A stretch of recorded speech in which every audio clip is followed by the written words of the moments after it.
मंदिरों और गलियों के नाम से जाना जाने वाला शहर बनारस किसी परिचय का मोहताज नहीं है। इस शहर में जितनी गलियां हैं उतनी कहीं नहीं। बनारस की गलियों के नाम भी ऐसे जिसको सुनकर आप इतना तो अंदाजा लगा ही सकते हैं कि जिस नाम पर गली का नाम है वहाँ वो चीजें मिलती जरूर होंगी। काशी की इन्हीं गलियों में जाना पहचाना नाम है खोवा गली। जी हाँ, नाम सुनकर इतना तो आप समझ ही गए होंगे कि इस गली से खोए का कोई न कोई नाता जरूर है।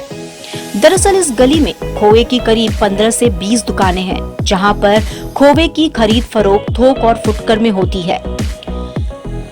काशी के प्रसिद्ध गुदौलिया चौराहे से आधा किलोमीटर दूर स्थित राजगीर टोला को ही लोग अब खोवा गली कहते हैं। लोगों की माने तो जब से इस गली में खोए का व्यापार शुरू हुआ तभी से इस गली को लोग खोवा गली के नाम से जानने लगे।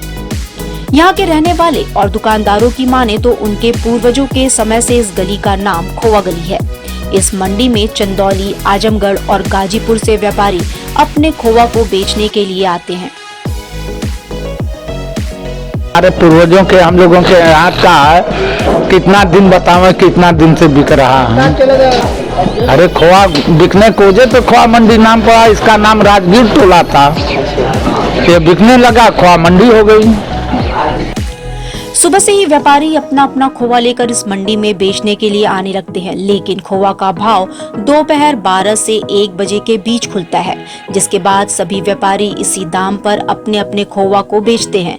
खोवा का ये भाव शहर के आसपास के खोवा मंडी के व्यापारियों द्वारा मैसेज ग्रुप में तय किया जाता है। इस तरह से हर दिन खोवा का भाव ऊपर नीचे होता रहता है। जिसे भाव जिसे बनारस में पूर्वांचल के सब मंडियों का भाव मिलाते ही यहाँ पर भाव खुलता है, तो किसी व्यापारी को नुकसान न हो। मोबाइल के थ्रू सबका नंबर आता है यहाँ पे।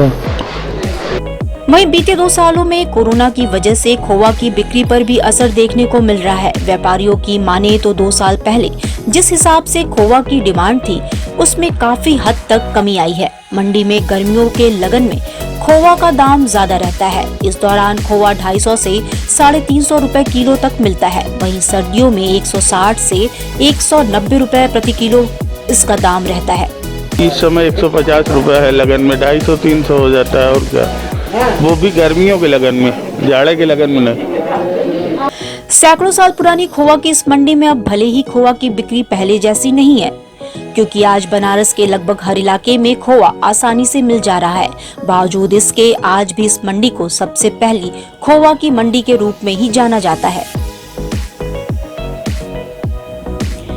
कह सकते हैं कि बनारस की स्वादिष्ट मिठाइयों के पीछे इस गली का बहुत बड़ा योगदान रहा है। मणिकर्णिका घाट जाने वाले रास्ते पर होने की वजह से भी इस गली का खासा महत्व है।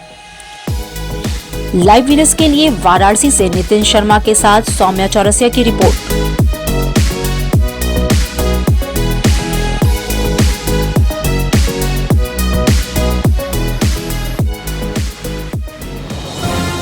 डिजिटल इंडिया का digital new platform live VNS पिछले 7 वर्षों से बनारस की सेवा में। पाइए बनारस के कोने कोने की खबर निष्पक्षता के साथ। लाइव वीएनएस से बनारस की ताज़ा तरीन खबरों के लिए प्ले स्टोर से डाउनलोड कीजिए लाइव वीएनएस ऐप या फॉलो कीजिए लाइव वीएनएस को सोशल मीडिया पर।